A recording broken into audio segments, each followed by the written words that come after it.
The afternoon had started as one of those perfect, quiet moments.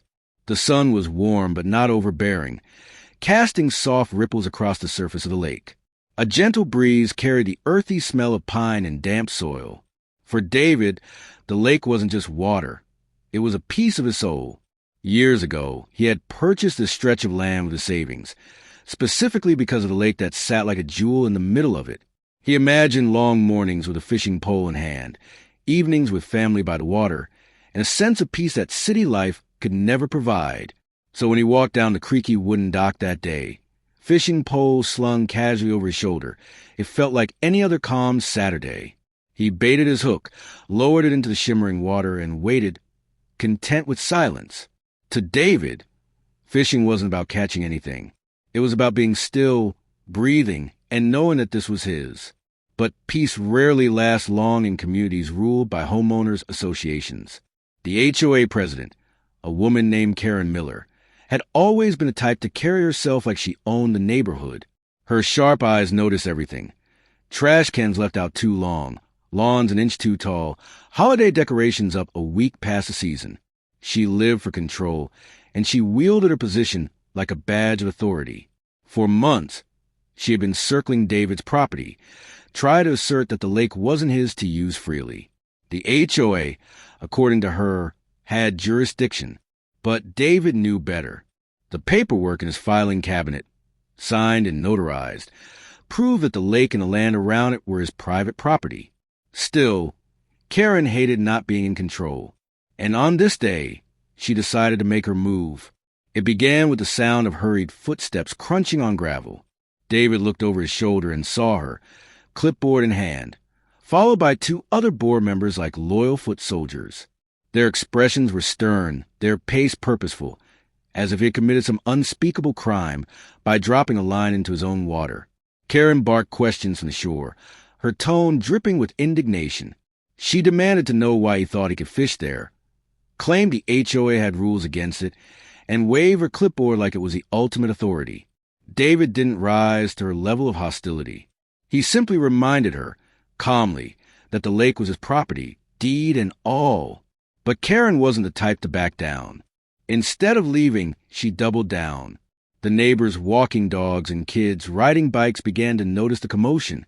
Eyes turned toward the dock. Whispers spread quickly. Was David really breaking HOA rules?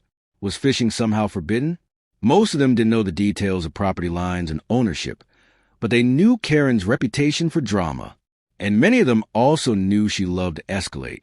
Within minutes, the situation spiraled. Karen pulled out her phone, glaring at David with the smug satisfaction of someone convinced they were about to win. She dialed 911, loud enough for everyone to hear. She reported that there was a man trespassing and illegally fishing on HOA-controlled property. The word struck David like a cold slap. Trespassing? Illegal? She was calling the police on him. The legal owner of the lake? For a moment, he felt the sting of injustice, the kind that burns not because you did wrong, but because someone dares to twist the truth. The distant wail of sirens soon carried through the trees. The sound grew louder, closer, until red and blue lights painted the street beside the lake. Two patrol cars pulled up, officers stepping out with measured seriousness. Karen immediately rushed to them, her voice rising with false urgency as she pointed at David, who remained seated on the dock with his fishing pole, calm but simmering inside. The neighbors leaned in from sidewalks and porches, waiting to see how this would play out. David set his fishing rod aside, stood up, and faced the officers.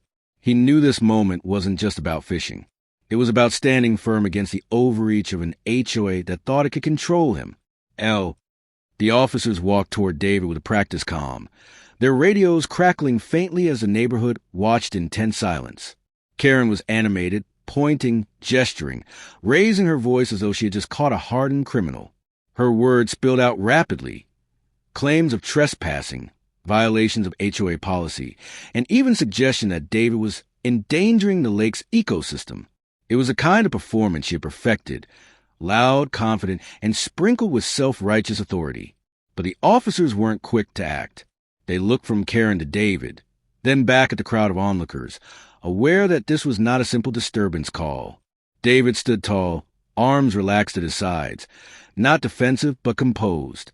His calm presence was in stark contrast to Karen's frantic accusations. One of the officers asked David for his side of the story. David didn't rant. He didn't match Karen's energy.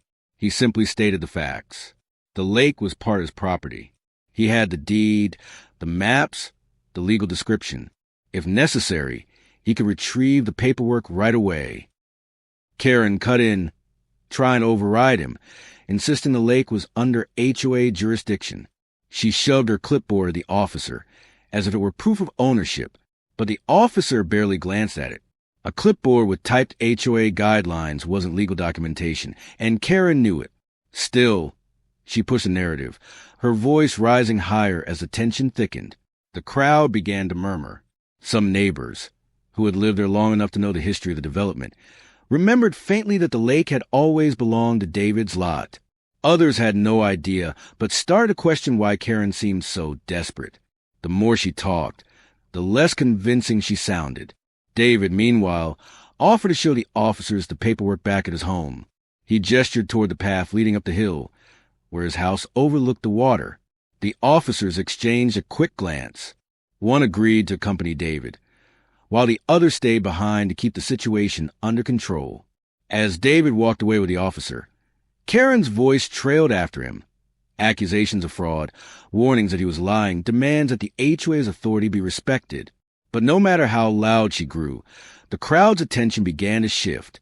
They weren't looking at David like a criminal anymore. They were looking at Karen like a problem. Inside his house, David pulled open a drawer in his study. Neatly filed inside were the documents that mattered. The property deed, the plat map, and the notarized papers showing that the lake dock and surrounding land were indisputably his. He handed them over with steady hands. The officer examined them carefully, checking signatures, dates, and seals. There was no doubt. When they returned outside, David handed the documents to the second officer. Karen stepped forward, trying to peer at them, her expression tight with frustration. The officer cleared his throat and spoke loud enough for the growing crowd to hear. "This lake," he said firmly, "is private property. It belongs to Mr. David. He has full rights to use it, including fishing. There is no violation here." The words cut through the air like a blade. Karen's face reddened. Her grip tightened on her clipboard, knuckles white. She tried to argue again, insisting the HOA had a say, but the officer shut her down quickly. "Ma'am," he said, "this is a civil matter you have no jurisdiction over. If you continue to harass him on his own property, you could be the one facing charges." The crowd's murmurs grew into audible whispers, some even chuckling quietly. Neighbors exchanged looks, some shaking their heads, others smirking at Karen's sudden loss of authority. For years, she had used her position to intimidate, but now she had been put in her place publicly by law enforcement, no less. David didn't gloat. He didn't smile or mock her. Instead, he picked up his fishing pole, walked back to the edge of the dock, and cast his line into the water once more. The message was clear. Calm, quiet strength wins louder than theatrics. But Karen wasn't done. Even as the officers returned to their cars and the flashing lights faded down the road, she stood rigid on the shore, her eyes locked on David, not with defeat, but with a brewing determination. She wasn't going to let this go. Not yet. And deep down, David knew it. The HOA had lost this battle, but Karen was planning the next one. And so, the conflict finally reached its conclusion. What began as a simple afternoon by the water turned into a battle of authority, control, and ownership.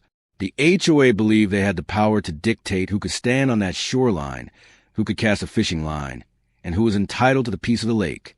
But the truth revealed something very different. The lake wasn't theirs to control. It was private property, owned fair and square, protected by deeds, records, and the law itself. The HOA had called 911, certain they could frame the man as a trespasser.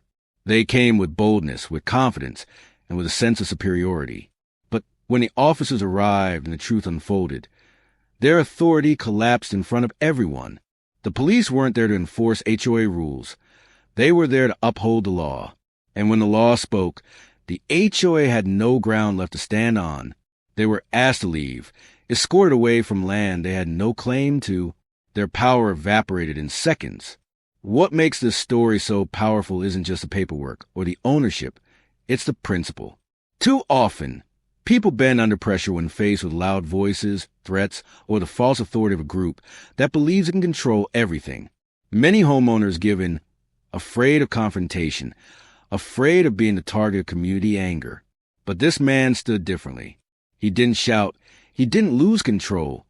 He relied on facts, truth, and the patience to let justice reveal itself. And that is where the respect comes in. By standing tall, by not running or folding, he earned the respect of the officers, of the neighbors who watched, and even, in some way, of the HOA who had to walk away defeated. It wasn't about winning a small fight. It was about drawing a line and proving that some battles are worth standing for. The image of the HOA members being escorted away is one that lingers. Imagine the silence of that moment, the realization washing over them that their control had limits. Imagine the feeling of walking back across the street, humiliated, knowing that the person they tried to intimidate now held the upper hand. And imagine the neighbors whispering afterward, some cheering quietly inside, others shocked that the HOA could be so wrong. That moment reshaped the balance of power in the community forever. But here's where I turn to you, because this story is more than entertainment. It's a question of principle. Was this justice served? Was it right for the man to stand his ground so firmly, to push back until the HOA was forced to retreat? Or do you think he could have handled it differently, perhaps with more compromise, with less confrontation? And beyond that, what does this story say about HOAs in general? Are they protecting communities? Or are they overreaching, creating rules that choke the very homeowners they're supposed to represent? Do they keep neighborhoods safe and orderly?